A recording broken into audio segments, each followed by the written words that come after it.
नमस्कार मित्रांनो. आजचा अनुभव ऐकण्याआधी एक छोटीशी विनंती.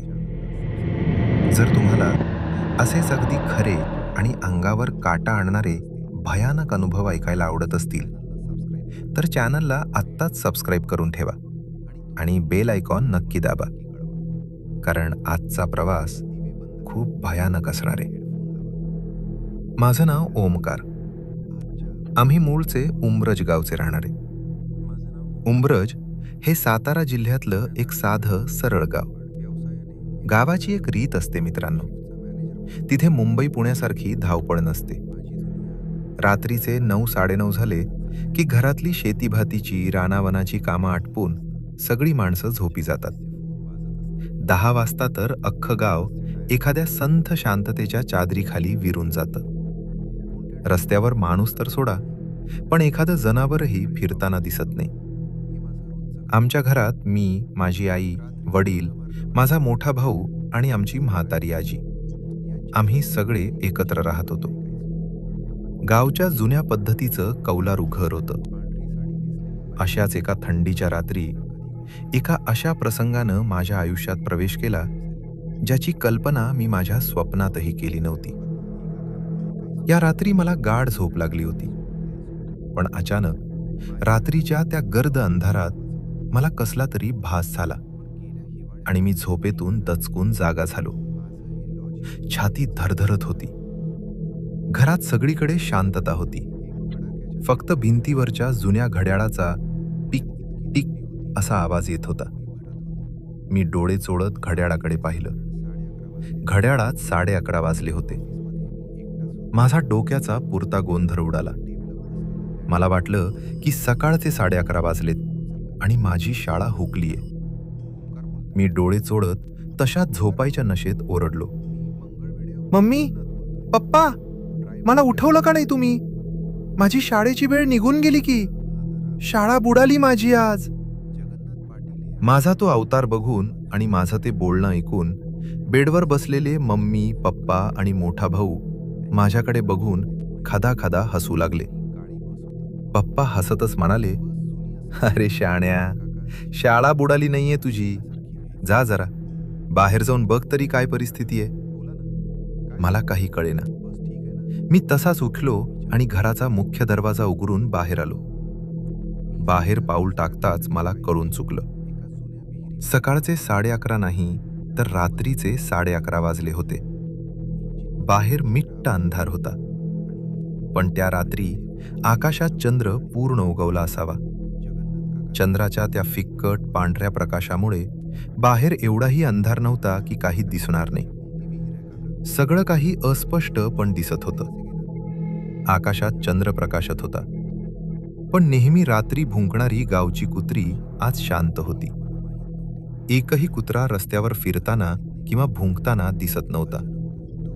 गाव जणू पूर्णपणे मरणपंथाला लागल्यासारखं शांत होतं. मला झोराची लघवी आली होती. मी तसाच घरापासून थोडे पुढे चालत गेलो. आमच्या घराच्या अगदी समोर एक मोठी मोकळी जागा होती. गावची पडीक जमीन म्हणतात ना तशी. त्या जागेमध्ये जंगली झाडं, काटेरी झुडपं उगवली होती. कोणाची तरी खाजगी जागा असावी म्हणून त्याला जुन्या काट्यांनी आणि लोखंडी तारेनं कंपाऊंड केलं होतं. त्याच कंपाऊंडच्या बाजूला एका झाडाच्या आडोशाला मी लघवीला उभा राहिलो. रात्रीचा थंड वारा अंगाला झोंबत होता. लघवी करत असताना अचानक माझी नजर समोरील घराच्या बाजूला असलेल्या वाळूच्या ढिगाऱ्यावर गेली. तिथे घराच्या बांधकामासाठी वाळूचा एक मोठा ढीग आणून टाकला होता. आणि तिथे जे काही होतं ते बघून माझ्या अंगातून एक थंड शिसारी उठली. त्या वाळूच्या ढिगाऱ्यावर अगदी वरती एक बाई बसली होती. तिनं अंगावर गडद पांढऱ्या रंगाची साडी नेसली होती. तिची पाठ माझ्या दिशेनं होती आणि चेहरा दुसऱ्या बाजूला होता. तिचे केस अत्यंत काळेकुट्ट, अस्ताव्यस्त विखुरलेले आणि पाठीपेक्षाही जास्त लांब होते. जणू जमिनीला टेकतील इतके लांब. त्या रात्री काय झालं काय माहीत, पण माझी बुद्धी जणू काम करायची बंद झाली होती. मी जणू काही त्या पांढऱ्या आकृतीकडे, त्या बाईकडे संमोहित होऊ लागलो होतो. माझे पाय आपोआप तिच्या दिशेनं पुढे पडू लागले. मी संथ पावलांनी त्या वाळूच्या ढिगाऱ्याकडे सरकत होतो. अचानक माझ्या मनात या एका कोपड्यानं मला धोक्याची घंटा दिली. मी तिथेच थांबलो. एका जागी खिळल्यासारखा मी एकटक तिकडेच बघत होतो. चंद्राच्या पांढऱ्या प्रकाशात ती बाई हलायचं नाव घेत नव्हती. वारा वाहत होता. वाऱ्यामुळं तिची ती पांढरी साडी हवेत हळूहळू हलत होती. पण त्या बाईच्या शरीराची अजिबात हालचाल होत नव्हती. ती एखाद्या लाकडी पुतळ्यासारखी पाठीमागून दिसत होती. माझं मन मला सांगत होतं, ओंकार, अजून थोडे पुढे जा. बघ तिचा चेहरा कसा आहे. मी अजून पुढे जाणार होतो. पण तेवढ्यात मी आजवर बघितलेले हॉरर मूव्हीज, मी ऐकलेल्या भूतांच्या गोष्टी एका सेकंदात माझ्या डोळ्यासमोरून फिरू लागल्या. मनात एक अत्यंत भयानक विचार आला. जर मी तिथे गेलो, मी तिच्या जवळ पोहोचलो आणि तिनं अचानक तिची मान मागच्या मागे वळवली आणि तिचा चेहरा जर रक्तानं माखलेला किंवा अत्यंत भयानक असला, तर मी काय करेन? त्या एका विचारानं माझ्या शरीरात भीतीचं भूत संचारलं. मी तिथेच गर्रकन फिरलो.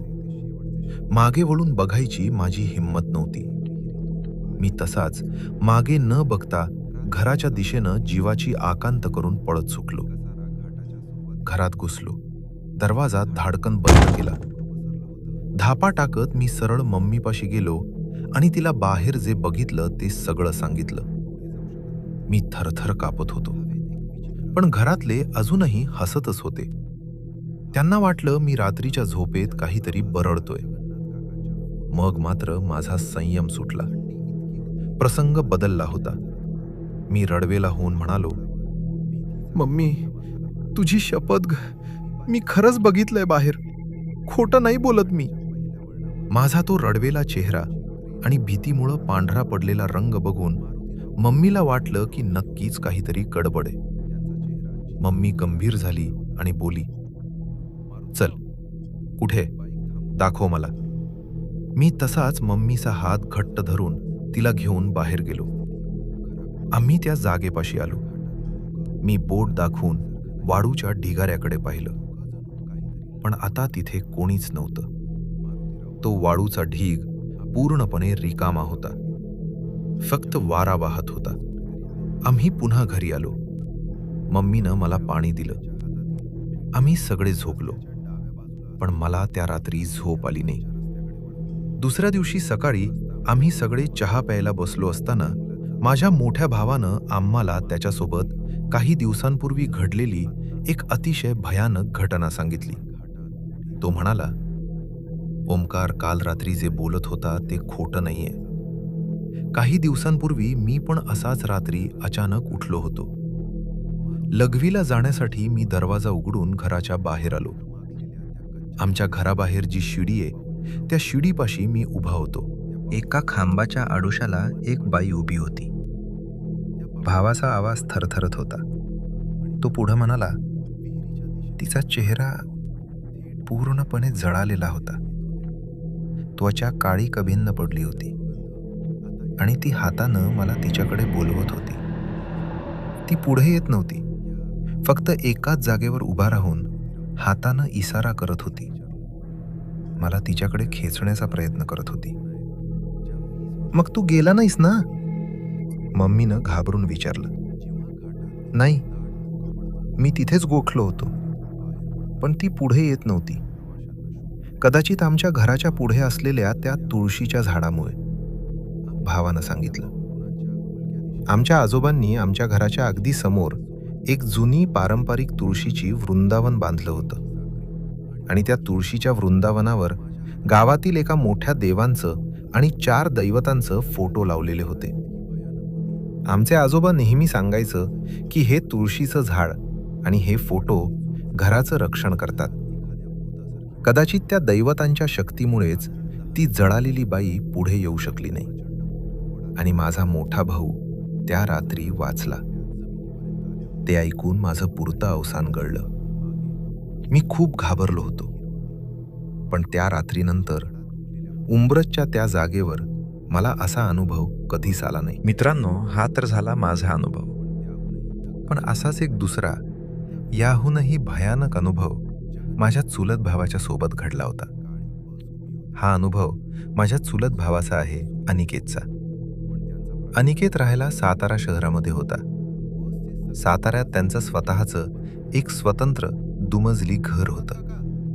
आजूबाजूला इतरही घरं होती, पण साताऱ्यातल्या त्या भागात रात्रीच्या वेळी खूप शांतता असायची.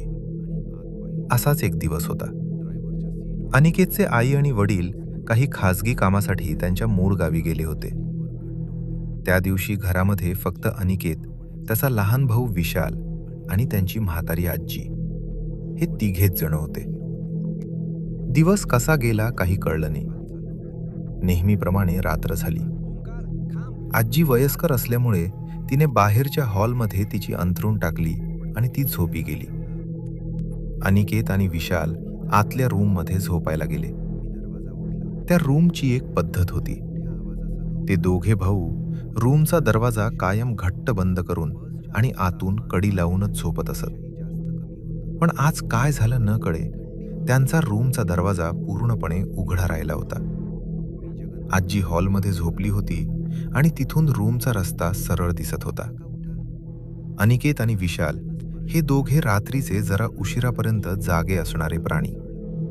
दोघे मोबाईलवर किंवा आपापसात गप्पा मारत जागेच होते. रात्रीचे साधारण 12:30 ते 1 वाजले असतील. अचानक त्या दोघांच्या कानावर कसला तरी पडण्याचा आवाज आला. धाड! पहिल्यांदा त्यांना वाटलं की छतावर किंवा गॅलरीत मांजर असेल. गावखेड्यात किंवा शहरात रात्री मांजरींचे आवाज येणं सामान्य असतं, म्हणून त्यांनी दुर्लक्ष केलं. पण त्यानंतर जो आवाज आला त्यानं त्या दोघांच्या अंगावर काटा आणला. तो आवाज मांजर किंवा कुत्र्याचा नव्हता. तो आवाज त्यांच्या रूमच्या दरवाजाच्या अगदी समोरून बाल्कनीकडे जाणाऱ्या लोखंडी शिडीचा येत था. खट खट खट, जसं काय कोणीतरी जड पावलांनी त्या शिडीवरून, जिन्यावरून वर चढत आहे किंवा उतरत आहे. ते दोघे भाऊ खाटेवर उठून बसले. खोलीतल्या अंधारात त्यांचे डोळे चमकत होते. त्यांनी नीट कान लावून ऐकायला सुरुवात केली. जिना लोखंडी असल्यामुळे त्यावर पडणाऱ्या पाऊल खुणांचा आवाज स्पष्ट येत होता आणि त्यांना असं वाटू लागलं की कोणीतरी वरून खाली येत आहे. अतिशय संथ पावलांनी एक एक पायरी घट्ट रोवत खट खट खट ते दोघे प्रचंड घाबरले. बाहेर आजी झोपली होती, पण तिला उठवण्याची त्यांची हिंमत नव्हती. अनिकेतनं हळूच बेडवरून खाली पाय ठेवला. दंगा न करता तो दरवाजापाशी गेला आणि त्यानं खोलीचा उघडा असलेला दरवाजा धाडकन बंद केला आणि आतून कडी लावून घेतली. त्यानंतर तो आवाज बंद झाला. त्या रात्री पुढे काही झालं नाही. दोघे भाऊ एकमेकांना घट्ट धरून तसेच झोपी गेले. पण मित्रांनो, ती फक्त एका रात्रीची सुरुवात होती. त्या आवाजाचं मूळ काय आहे, हे अनिकेतला काही दिवसांनंतर समजलं. काही दिवसांनंतर असाच रात्रीचा वेळ होता. अनिकेतला लघवी लागली म्हणून तो घराच्या बाजूला असलेल्या मोकळ्या गल्लीत भिंतीच्या आडोशाला थांबला होता. रात्रीचा अंधार होता. लघवी करत असताना अनिकेतची नजर सहज समोरील घराच्या बाल्कनीकडे गेली. ते घर आमच्या घराच्या अगदी लागून होतं, पण तिथे कोणी राहत नव्हतं. ते घर बऱ्याच दिवसांपासून रिकामं होतं. त्या रिकाम्या घराच्या बाल्कनीमध्ये अंधारात एक आकृती उभी होती. अनिकेतनं नीट पाहिलं. ती आकृती पूर्णपणे पांढरी होती, एकदम पांढरी फटफटीत, जणू कापसाचा पुतळा उभा केला होता. पण सर्वात भयानक गोष्टी म्हणजे त्या पांढऱ्या आकृतीचे डोळे अत्यंत काळेकुट्ट होते. पांढऱ्या चेहऱ्यावर ते काळे डोळे एखाद्या विहिरीसारखे खोल आणि अमानुष वाटत होते. ती आकृती बाल्कनीतून सरळ खाली अनिकेतकडेच पाहत होती. अनिकेत भीतीनं तिथेच गोठला. त्याची लघवी जागेवरच थांबली. तो थरथर कापू लागला. त्याच्या तोंडून ओरडण्याचा आवाजही निघत नव्हता. तेवढ्यात मागून त्याचा लहान भाऊ विशाल आला. विशालला माहीत नव्हतं की अनिकेतनं काय बघितलंय. विशालनं अंधारात अचानक अनिकेतच्या पाठीवर हात ठेवला. धप. अनिकेत आधीच प्रचंड घाबरला होता. विशालच्या त्या स्पर्शानं तो इतका दचकला की तो ओरडणारच होता. पण त्यानं स्वतःला सावरलं. त्यानं मागचा पुढचा विचार न करता विशालचा हात पकडला आणि जोरात म्हणाला, "विशाल, पळ लवकर, मागे बघू नको, पळ." ते दोघे जीवाची आकांत करून घराच्या दिशेनं धावले. घरात घुसले आणि दरवाजा बंद केला. अनिकेतनं विशालला आणि घरातल्यांना सगळं सांगितलं. त्यानंतर आम्हाला कळून चुकलं. ते जे काही होतं, ती जी काही अमानुष शक्ती होती, ती आमच्या घरात नव्हती, तर ती बाजूच्या त्या रिकाम्या घरात होती. आणि रात्रीच्या वेळी जिन्यावरून वरखाली जाण्याचे जे आवाज आमच्या कानावर यायचे, ते आवाज त्या बाजूच्या घरातील आकृतीमुळेच आमच्या घरात प्रतिध्वनित होत होते. ते भूत शेजारच्या घरात राहत होतं आणि तिथून आमच्या घरावर नजर ठेवून होतं. या घटनेनंतर अनिकेतच्या कुटुंबानं बाजूच्या घर मालकाशी संपर्क साधला. काही दिवसांनी त्या शेजारच्या घरात एक मोठी कडक पूजा अर्चा आणि शांत करण्यात आली. एवढंच नाही तर ज्या बाल्कनीमध्ये अनिकेतला ती पांढरी काळ्या डोळ्यांची आकृती दिसली होती, ती बाल्कनी विटा आणि सिमेंट आणून कायमची पूर्णपणे बंद करून टाकली. ती भिंत अशी बांधली की तिथून पुढे कधीच काही दिसणार नाही. आणि मित्रांनो, आश्चर्य म्हणजे ती पूजा झाल्यावर आणि ती बाल्कनी पूर्णपणे बंद केल्यानंतर तिथे कधीही काहीही दिसलं नाही आणि ते जिन्यावरून येणारे आवाजही कायमचे बंद झाले. पण आजही ती रात्र आठवली की उंबरजची ती पांढरी साडी आणि साताऱ्यातल्या त्या जिन्यावरची पावलं अंगावर काटा आणतात. त्यानंतर आम्हाला कधीही असा अनुभव आला नाही. तर मित्रांनो, हा होता आजचा खरोखर घडलेला भयानक अनुभव. जर तुम्हालाही तुमच्या आयुष्यात आलेले असे अनुभव चॅनलवर शेअर करायचे असतील तर खाली दिलेल्या ईमेलवर नक्की पाठवा. आजची ही कथा कशी वाटली हे कमेंट बॉक्समध्ये नक्की सांगा. रात्री एकटे असाल तर जपून राहा, कारण सावल्या कधीही पाठलाग करू शकतात. धन्यवाद.